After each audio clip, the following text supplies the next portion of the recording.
आज या ठिकाणी आपण विषय मराठी अंतर्गत हौसेस कॉम्पिटिशन या ठिकाणी घेणार आहोत। विषय मराठी व परिसर अभ्यास या विषयाअंतर्गत जी काही प्रश्न आहे ती मी आपणास विचारणार आहे। आपल्यासमोर प्रत्येक हाऊसचे लीडर बसलेले आहे। ऑरेंज हाऊसची शिवानी वाळके,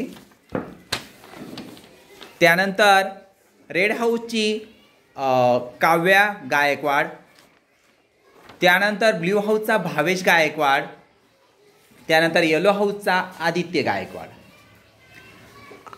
आपण आता या ठिकाणी स्पर्धेला प्रत्यक्ष सुरुवात करणार आहोत।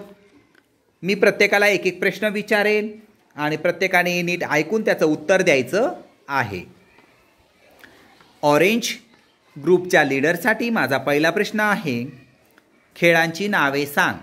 खो खो, कबड्डी, लंगडी, क्रिकेट। ओके, पुढचा प्रश्न रेड हाऊससाठी आहे, फुलांची नावे सांग। गुलाब, जास्वंदी, जास्वंद, झेंडू, चांदणी, सूर्यफूल, कमळ। पुढचा प्रश्न आहे ब्ल्यू हाऊसच्या लीडरसाठी, ऋतूंची नावे सांग। हिवाळा, पावसाळा, उन्हाळा। अगदी बरोबर। पुढचा प्रश्न आहे येलो हाऊसच्या लीडरसाठी, दिशांची नावे सांग। पूर्व, पश्चिम, दक्षिण, उत्तर। Very good. पहिल्या फेरीमध्ये सर्वांनी अचूक उत्तरं दिलेली आहे। पुढची फेरी आहे वाहनांची नावे सांग। गाडी, चारचाकी, motorcycle, cycle, Thar, Fortuner, bullet. Very good. पुढचा प्रश्न आहे काव्यासाठी, फळांची नावे सांग। आंबा, टरबूज, द्राक्ष, स्ट्रॉबेरी, चिकू, पेरू। पुढचा प्रश्न आहे भावेशसाठी, फुलांची नावे सांग। कमळ, रोज, जाई, जास्वंद, चांदणी। पुढचा प्रश्न आहे आदित्यसाठी, जंगली प्राण्यांची नावे सांग। वाघ, सिंह, साप, हत्ती, कोल्हा, बिबट्या, लांडगा। खूप छान। आता पुढची फेरी आहे दूध देणाऱ्या प्राण्यांची नावे सांग। गाय, शेळी, म्हैस, मेंढी। पुढचा प्रश्न आहे काव्यासाठी, आईच्या भावाला काय म्हणतात। आईच्या भावाला मामा म्हणतात।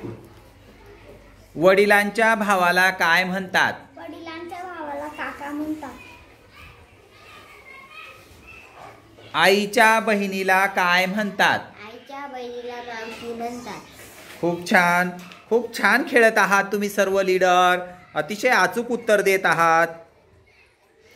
काव्या शिवानीसाठी प्रश्न आहे, वडिलांच्या बहिणीला काय म्हणतात। वडिलांच्या बहिणीला आत्या म्हणतात। काव्या, आईच्या आईला काय म्हणतात। आईच्या आईला आजी म्हणतात। वडिलांच्या आईला काय म्हणतात। वडिलांच्या आईला आजी म्हणतात।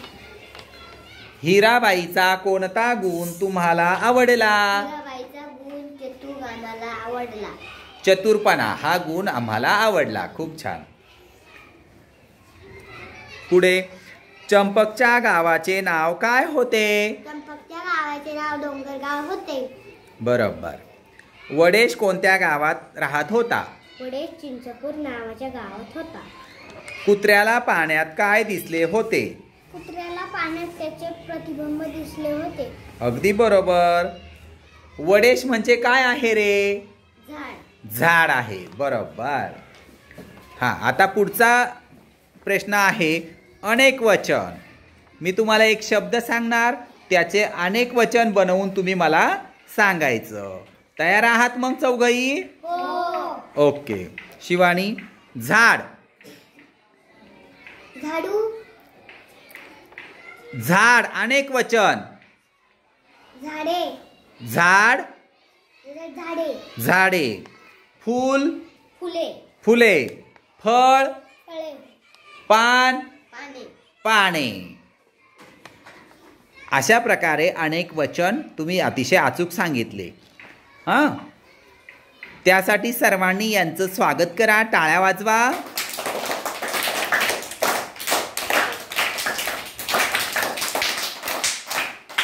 या ठिकाणी खेळू करू शिकू व मराठी या विषयाची हाऊसवाईज कॉम्पिटिशन इयत्ता दुसरीच्या मुलांनी उत्कृष्टरित्या संपन्न केलेली आहे.